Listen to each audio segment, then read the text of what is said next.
오늘 이 시간 하나님의 말씀은 누가복음 19장 말씀을 보도록 하겠습니다.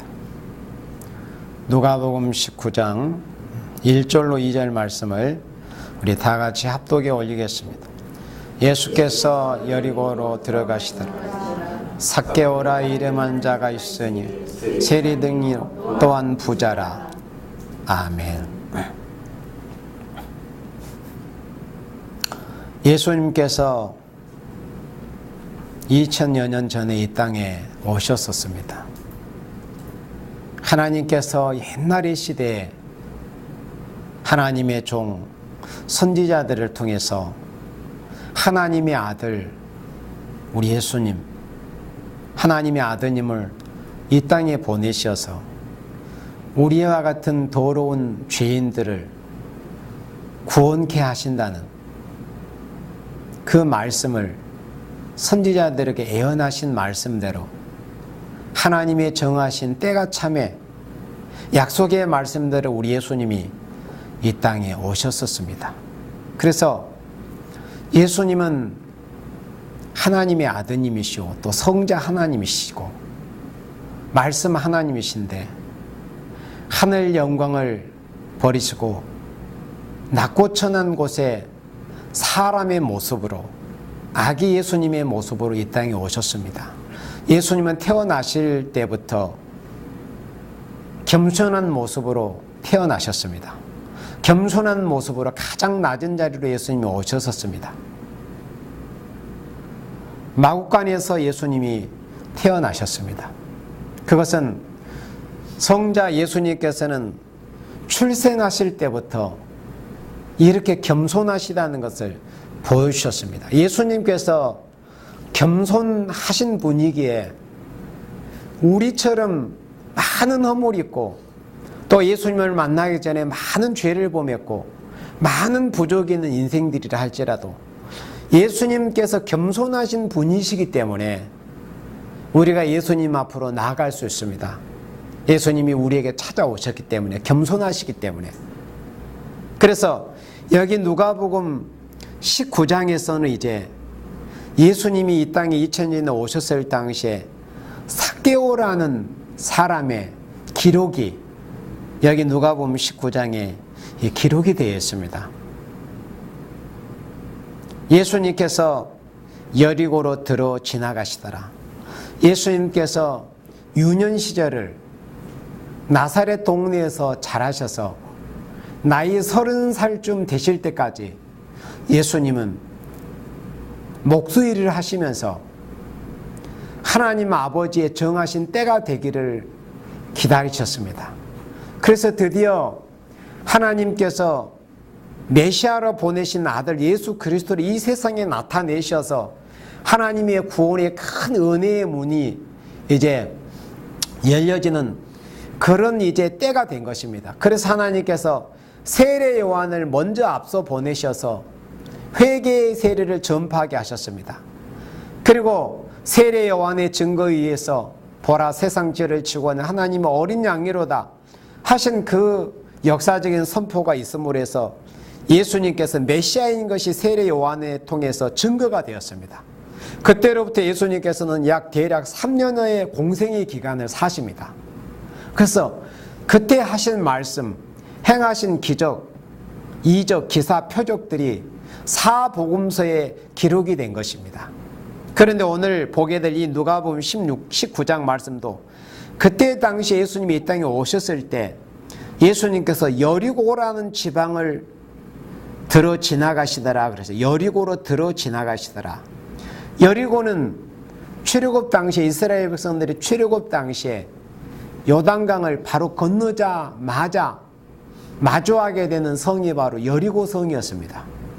그래서 여리고 성을 하나님께서 무너뜨리고 그 강한 성이었던 여리고 성을 무너뜨리는 그 방법도 아까 아말렉과의 전투에서 하나님께서 하나님의 백성들이 이기고 승리하는 방법은 다른 게 아니라 모세의 손을 들면 이기게 하셨던 것처럼, 그러니까 하나님의 말씀의 뜻에 순종하면 하나님의 백성은 승리한다는 것을 의미하는 겁니다.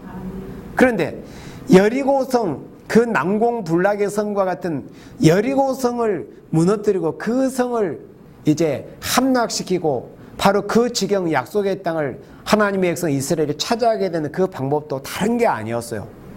무슨 강력한 무기를 준비하고 군사력을 준비하게 하신 것이 아니고 순종해서 여리고성을 도우려고 하신 겁니다. 하나님께서.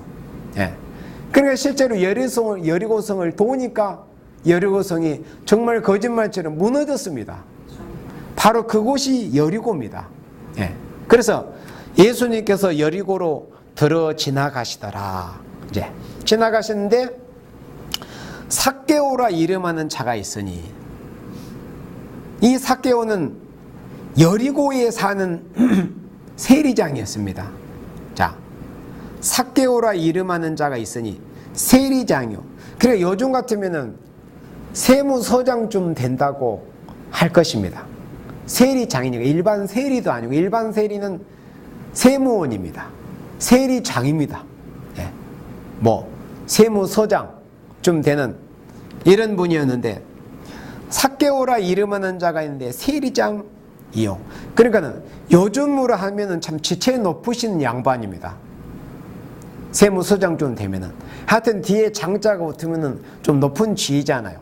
그러니까는 세무서장쯤 되는 이런 분이었는데 또한 부자라 그랬습니다. 예수님 오실 당시에 이 육적 이스라엘 백성들이, 유대인들이 굉장히 싫어하는 사람들이 있었습니다. 그런 부류가. 근데 그 사람들 중에 한 사람이 어떤 부류의 사람이냐면 세리들이었습니다. 세리들. 이스라엘 백성들이 로마의 압제를 정치적으로 받으면서 그것도 힘겹고 버거운데 그 멍에도. 그런데 이 세금 징수원들은 자기하고 동족들이 많았어요. 거의. 그러니까 예수님의 제자 중에 한 사람인 마태도 원래 세리 출신이었습니다. 그런데 이 삭개오도 세리였어요. 그래서 이스라엘 사람들이 굉장히 경멸하는 사람이 바로 세리였습니다. 왜냐하면은 정해진 세금을 제대로 규정대로 걷는 것이 아니고 그 위에, 규정 위에 세금을 과도하게 징수해가지고 자기 주머니에 채웠습니다. 그리고 자기 재산을 축적했어요. 그러니까 이스라엘 백성들이 너무 싫어하는 사람들이 바로 이 세리들이었습니다. 마치 우리나라가 과거에 일제 36년 동안 일제 압박을 받을 당시에 일본 사람들한테 압박을 받는 것은 뭐 우리가 이제 피압박 민족이다 보니까 뭐 그렇게 다 생각이 되지만은, 같은 동족에게 일본의 앞잡이가 되어서 같은 동족에게 어떤 일본 순사 그런 행위를 하면서 하는 그런 사람들은 더 우리 민족에게, 동족들한테 경멸을 받았을 것입니다. 그러니까는 이 세리들이 그때 당시에 그런 사람들이었습니다. 그런데 일반 세리도 아니고 세리장쯤 되었습니다. 그러니 얼마나 여러 해를 세리 생활을 하면서 하나님의 백성이었던 이스라엘, 그리고 육적으로 자신의 동족이었던 이스라엘 백성 사람들한테 얼마나 많은 그런 돈을 과도하게 징수를 했겠습니까? 그래서 부자가 된 것입니다. 또한 부자라. 자기가 세리장으로서 받는 녹봉도 있겠지만 그 외에 이스라엘 백성들에게 과도하게 징수한 이런 세금으로 큰 부자가 된 사람입니다. 그런데 이 세리가, 삭개오가 그때 당시에 자기가 돈도 많고 높은 지위에 있었으면은 요즘 하는 말로 출세한 사람 아닙니까? 출세도 했겠다, 돈도 많겠다. 그런데 뭐가 부족하겠어요? 돈 많고 출세하고 권력이 있는데. 그런데 왜 굳이 예수님이 오신다는 소문을 듣고 여기 3절에 저가 예수께서 어떠한 사람인가 하여 보고자 하되 그랬습니다. 그래서 1절로 2절의 이 모습을 보면은 정말로 이 죄인이었습니다. 예수님도 그걸 인정하셨었거든요. 세리. 그래서 심지어 이스라엘 백성들이 아주 경멸시 여겼던 그 세리를 비유해서 예수님이 누가복음 18장에서 말씀하시기도 하셨습니다. 사람들에게 경멸을 받는 세리지만은 하나님의 성전에 가서 하나님 저는 죄인입니다. 그렇게 하나님께 울며 울부짖을 때 하나님께 의롭다함을 받았다고 했습니다. 그러니까 사람을 외모로 판단을 해서는 안 됩니다. 그런데 이 삭개오는 예수님을 만나기 전에는 세리장이요 부자였습니다. 그러니까 많은 사람들에게 과도하게 세금을 징수해서 아주 나쁜 짓을 일삼았던 이런 죄인이죠. 그러니까 죄인 삭개오의 모습이 여기 이렇게 1절로 2절에서 보여진 것입니다. 그런데 그렇게 돈 많고 출세한 양반이 뭐가 부족해서 예수님께 대해서 관심을 갖게 될까요? 아무리 세상에서 돈이 많고 권력이 있어도 그것으로 우리 인생은 다 채워지지 않는 거예요. 하나님이 원래 우리 인간을 하나님 형상으로 지으실 때 세상의 많은 물질과 세상에 출세한 권력으로서는 만족함이 없도록 그렇게 지으신 것입니다. 우리 사람은 하나님이 채워주시는 것으로만이 만족함을 얻을 수 있고 누릴 수 있게 그런 구조로 하나님께서 우리 인생을 지으신 겁니다. 그러니까는 이 세리 삭개오가 돈 많고 출세한 분이었지만은 마음은 항상 곤고하고 공허했을 것입니다. 그때 예수님께서 그 지역을 지나가신다는 소문을 듣게 됩니다. 3절에 저가 예수께서 어떠한 사람인가 보고자 하되 키가 작고 사람이 많아 할 수 없어. 여기서 이 삭개오의 모습을 보니까 부자여 출세한 사람이었지만은 얼마나 예수님을 갈망한 사람이었다는 것을 알 수 있어요. 생각해 보세요. 요즘 세무서장쯤 하는 분이 어떤 유명한 하나님의 종이든 또 유명한 어떤 사람이 그 지역에 왔다고 할 것 같으면은 일반 어린 아이들이나 소년이나 철부지 개구장이 정도 되면은 유명한 사람 본다고 나무 위에 이렇게 올라갈 수도 있어요. 어린 아이니까 철부지니까. 그런데 세무서장쯤 되는 지체 높으신 양반이 유명한 분이 그곳에 오신다고 해서 나무 위에 그렇게 어린 아이들처럼 올라갈 수 있을까요? 쉽지 않습니다.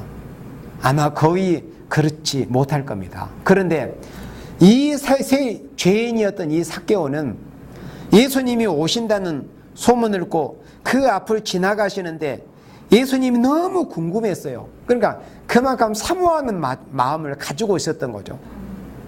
예수님을 한번 배우고 싶었던 거예요. 나는 돈도 많고 출세했는데 도대체 예수님이 어떤 분이신가 소문을 많이 들었을 거 아니에요. 그분은 죽은 자도 살리신다고 하더라. 그리고 그분은 오병이어 떡 5개와 물고기 2마리로 5,000명, 4,000명도 먹이시고 남는 그런 기적도 행하시는 분이시라고 하더라. 그러니까 얼마나 궁금했겠습니까? 그러니까 마음속으로 정말 예수님께 궁금한 마음을 갖고 사모하는 그런 마음을 가지고 있었습니다. 그런데 자기 자체가 키가 작은 사람이었어요. 저처럼 키가 작은 사람. 그런데 키는 작은 데다가 사람까지 많으니 어찌할 수가 없었어요. 그래서 4절에 앞으로 달려가 보기 위하여 뽕나무에 올라갔습니다. 그러니까 얼마나 예수님을 배우고 싶었으면. 그런데 예수님을 배우고 사모하는 마음이 있다고 해도 또 여기 한 가지 어떤 마음의 상태가 있지 않으면 이렇게 되지 못하냐면 겸손한 마음. 세리장 삭개오는 정말 출세한 사람이었지만은 그 마음은 정말 예수님을 사모하는 마음을 가지고 있었습니다. 겸손한 마음을 가지고 있었습니다. 더할 수 없이 예수님을 갈망하는 마음을 가지고 있었던 거예요.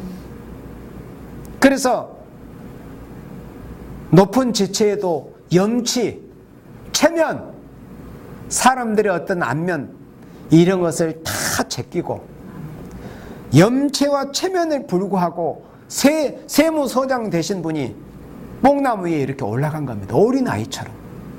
그러니까 얼마나 예수님을 갈망하는 마음이 있었기에 그랬겠어요. 우리도 이와 같이 우리가 비록 하나님 앞에는 죄인들이고 예수님 만나기 전에는 다 죄인들이었지만은 우리를 찾아오신 예수님 앞에서는 이런 모습들이 보여져야 됩니다. 항상 우리의 마음에 예수님을 갈망하고 사모하는 마음. 이제는 우리가 이 시점, 이 시대에는 예수님이 다시 오실 때가 가까웠기 때문에 세리장인 삭개오는 초림 주님으로 오신 예수님을 배웠고 영접하고 싶었지만은 우리는 이제 예수님이 다시 오실 때가 가까운 이런 시대에 살고 있잖아요. 그러면 우리도 이 시대는 이제 우리가 말세의 삭개오가 돼야 되는 거예요. 예수님이 다시 오시는 것을 기다리면서 다시 오실 예수님을 사모하는 마음, 그리고 겸손한 마음, 다시 오실 예수님을 맞이하고자 하는 데는 어떤 염치나 체면, 이게 무슨 필요가 있겠어요? 나의 신랑이 되시고 나의 주가 되시고 나의 하나님이 되시는 예수님을 내가 맞이하고자 하는 데 있어서는 어떤 염치와 체면도 불구하고 예수님 앞으로 겸손한 마음으로 이렇게 나아가야죠. 삭개오처럼. 그래서 뽕나무에 올라가니 이는 예수께서 그리로 지나가신 게 됨이러라 그랬습니다. 이렇게 겸손한 마음을 가졌습니다. 뽕나무 높은 곳으로 올라갔습니다. 키가 작다 보니까 자기 육체의 그런 한계 때문에 사람들은 앞에 많이 이렇게 군중들이 구름대처럼 모여 있습니다. 예수님을 배우기 위해서. 그런데 키가 작으니까 볼 수 없으니까 나무 위로 올라간 거예요. 그래서 나무 위로 올라갈수록 지면에서 그 몸이 높아져 갈수록 사실은 그 삭개오의 마음은 더 반대로 겸손하게 낮아져 가고 있었던 겁니다. 뽕나무 위로 올라갈수록 반대로 마음은 더 겸손하게 낮아져 가고 있었던 겁니다. 우리의 모습이 그래야 됩니다.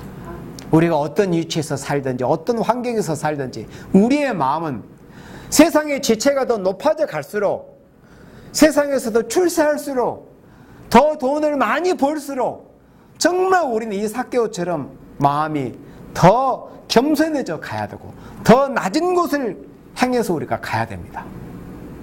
이것을 우리가 성경을 통해서 배우는 겁니다.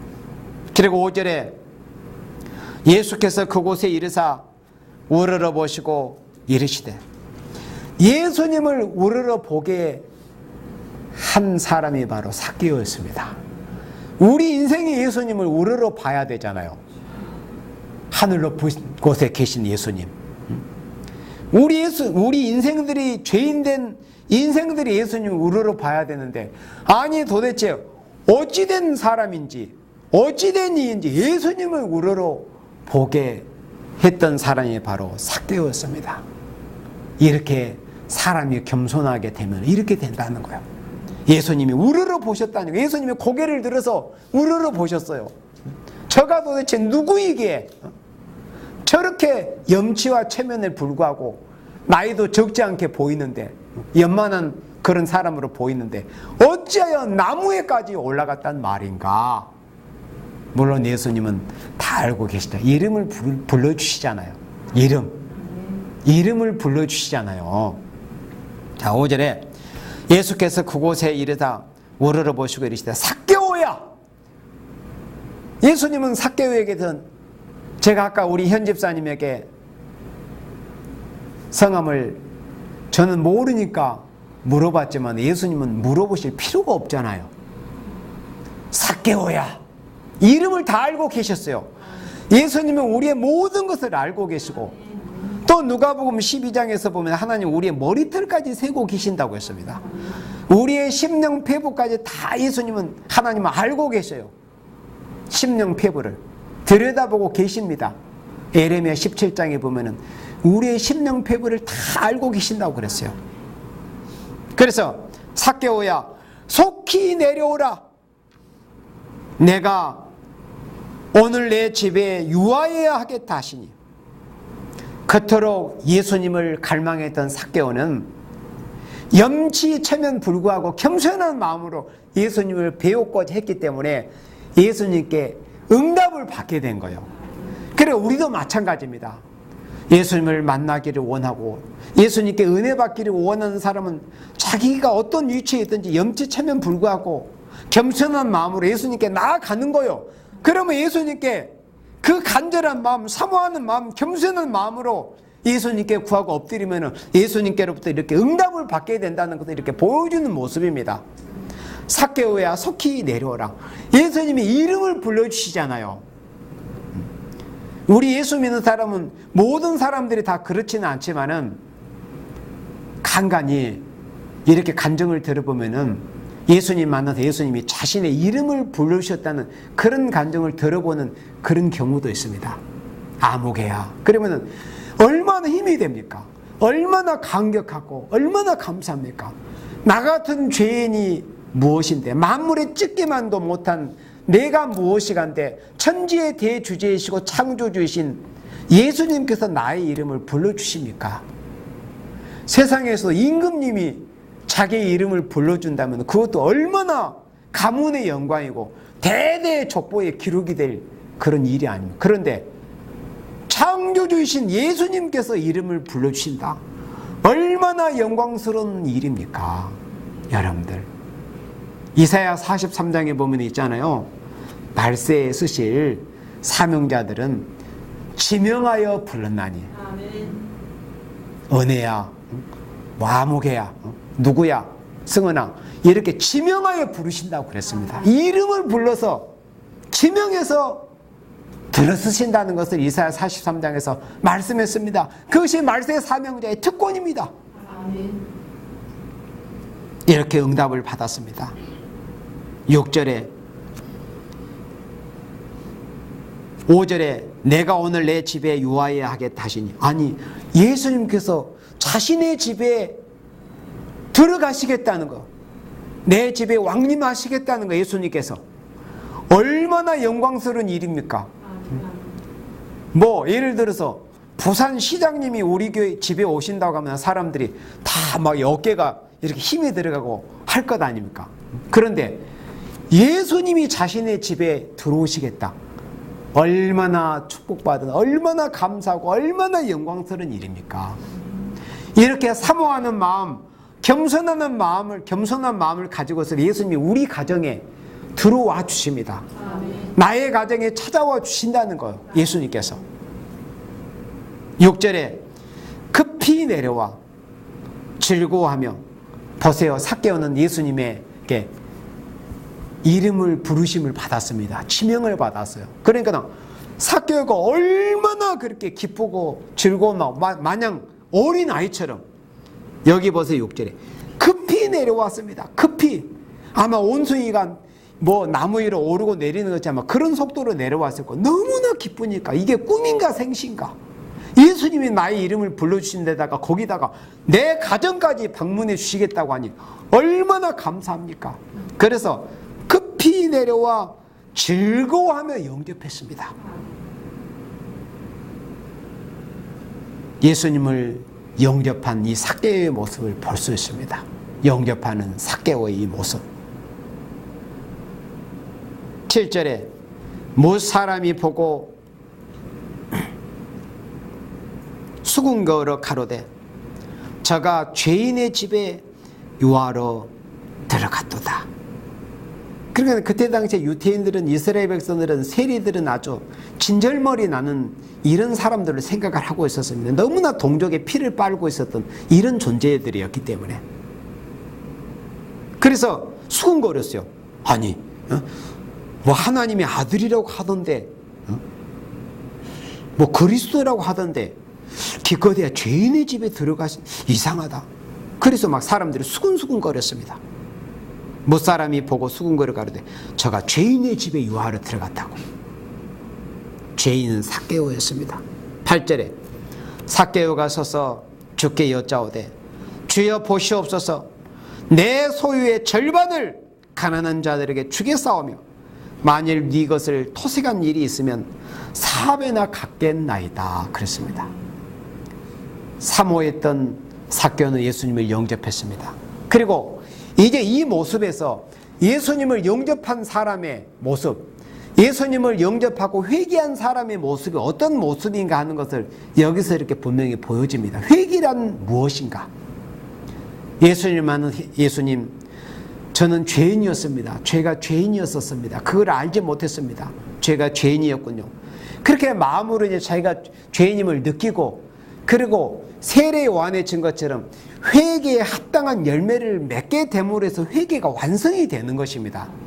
그러니까는 이 삭개오가 예수님을 만나서 어이쿠 내가 죄인이었네, 예수님은 내 이름까지 아시고, 그렇다면 내 지난 40년에서 50년의 이런 세월을 다 알고 계실 것 아니고 움찔해가지고 예수님 죄인입니다, 여기에서 끝나는 게 아니고, 진정 예수님을 영접한 사람은 이 마음의 상태도 바뀌는 것뿐만 아니라 생활이 바뀌게 되는 거. 이것이 바로 회개하는 사람의 모습입니다. 그래서 회개에 합당한 열매를 맺어야 된다는 거예요. 근데 이 삭개오는 이렇게 예수님을 영접해서 진정 자기가 회개하는 모습을 이렇게 보여주고 있습니다. 8절에서 삭개오가 서서 주께 여짜오되 보시옵소서, 내 소유의 절반을, 사람이 자기 재물의 절반을 툭 잘라서 가난한 사람들에게 나눠주기가 쉽겠습니까? 그러면 여러분들 우리나라에도 그렇게 가난한 사람들이 많지는 않을 겁니다. 진짜 돈 있는 사람들이 자기의 절반을 툭 잘라가지고 자기보다 가난한 사람들에게 나눠준다면, 그런데 이 사회 현실이 그렇게 되지 않잖아요. 왜 그럴까요? 모든 사람들이 삭개오처럼 예수님을 만나지 못해서 그런 거예요. 오늘의 교회가 왜 부패했습니까? 은혜 받은 사람들이 삭개오와 같은 이런 모습을 보이지 못하기 때문에 교회가 지탄을 받게 되는 거예요. 예수 믿는 사람이 욕심만 많다고 하더라, 이런 지탄을 받게 되는 겁니다. 삭개오처럼 사도행전에서도 그토록 위대한 바울이 되게 해서 주님 앞으로 이끌어내고 위대한 사도로 쓰임을 받는 데 있어서 가장 큰 역할을 했던 사람이 바나바라고 하는 분이었는데, 그 바나바가 예수님을 만나고 나서 은혜 받아서 자기 집과 토지를 다 팔아서 가난한 사람들에게 나누어주는 이런 모습이 보여졌습니다. 그러니까 공산주의라는 것은 바로 그런 모습이 진짜 공산주의입니다.